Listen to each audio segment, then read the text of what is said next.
All right, let's talk about something that's kind of strange, but also super common. It's this paradox where you climb the mountain, you reach the top, you get everything you ever wanted, and you feel nothing.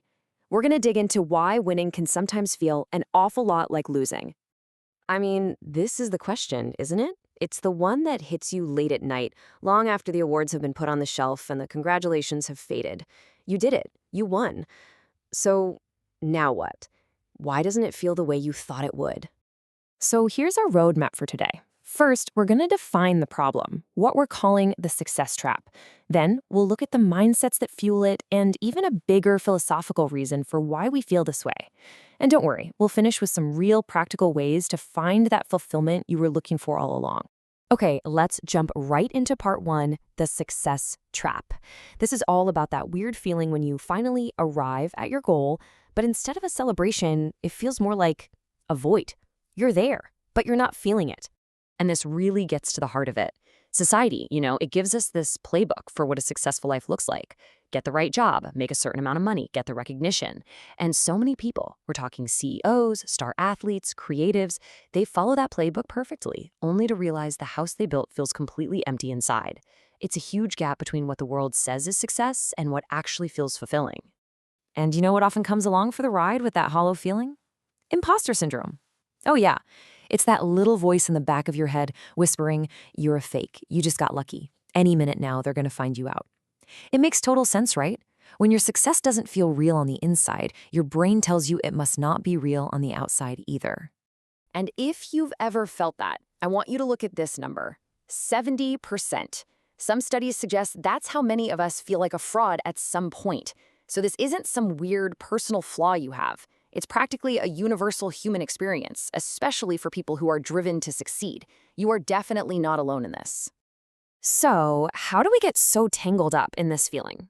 Well, that takes us to our second section, the poison of perfection.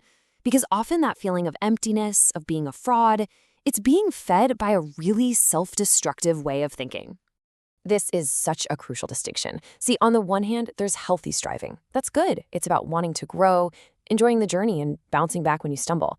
But then there's its evil twin, maladaptive perfectionism, and that's a whole different beast. It's not about being good, it's about being flawless. It's terrified of making a single mistake, and it's incredibly self-critical. One is rocket fuel, the other is just poison. And the price you pay for that poison is high. We're talking chronic stress and anxiety, total burnout that just torches the passion you once had, and this constant fear of doing anything that might risk your reputation. And maybe worst of all, your entire identity gets fused to your performance. Who you are becomes what you do. And that's a really fragile way to live. Okay, but what if the problem isn't just in our heads? Let's zoom out for a second and look at the bigger picture. At a more philosophical level, what if our entire modern world is setting us up for this feeling? This brings us to part three, the high cost of comfort. We've all heard this quote a million times, right?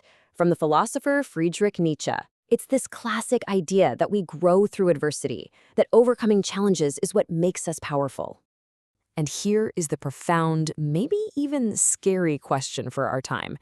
Our world is basically a machine designed to eliminate all friction, all struggle. We live in an age of ultimate convenience. And Nietzsche's idea is great, but what happens when we don't really have to overcome anything? When our biggest challenge of the day is a weak Wi-Fi signal? This was Nietzsche's nightmare scenario. He wrote about the coming of the last man, a person so comfortable, so safe, so domesticated that they lose any ambition for greatness, any taste for risk, any desire for a meaningful life. They just want their little comforts. And when you think about it, a life with no meaningful challenges, he argued, doesn't lead to happiness. It leads to a deep spiritual boredom. So, if we're feeling trapped by our own success and slowly being put to sleep by comfort, how in the world do we get out? Well, that leads us to section 4, redefining the finish line. It's time to start playing a different game entirely. The way forward really boils down to 3 key steps. First, you have to completely redefine what success even means to you. Second, you have to learn to reconnect with your actual emotions, especially the ones you've been pushing down. And third, you have to build real, authentic community, a brotherhood or sisterhood, because this is not a path you can or should walk alone. Let's just double-click on that first one for a second. What if success wasn't just about the title on your business card? What if your new scoreboard included things like deep connection with others, a real sense of meaning, the ability to be emotionally honest, and just your overall well-being? It's about designing your own definition of a life well lived, not just accepting the default one. And that brings us to our final and maybe the most crucial idea of all, the power of meaningful struggle. This is about taking everything we've talked about and putting it into action. It's about forging a new way forward, one that intentionally embraces challenges instead of avoiding them. And the key concept here is voluntary hardship. Now, this doesn't mean making your life miserable for no reason. Not at all. It means you deliberately, consciously choose hard things that matter to you. You pick challenges that are going to force you to grow, make you tougher, and ultimately give you a real, earned sense of purpose. So what does that actually look like? Well, it could be committing to a seriously tough fitness program.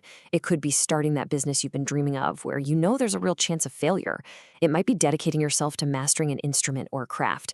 Or maybe the hardest one of all, cultivating deep relationships that require you to be truly vulnerable and honest. And this is where it all comes full circle. Our society screams at us to follow the will to comfort. Take the easy path, avoid all struggle. But the path to a meaningful life is found in what Nietzsche really meant by the will to power, which isn't about dominating other people. It's about the will to overcome yourself, to conquer your own limits through meaningful, creative struggle. So we'll end on that question, because escaping the success trap isn't about finding a shortcut to an easier life. It's about finding a harder one on your own terms. It's about choosing your own meaningful struggle. So the only question left is, what's yours going to be?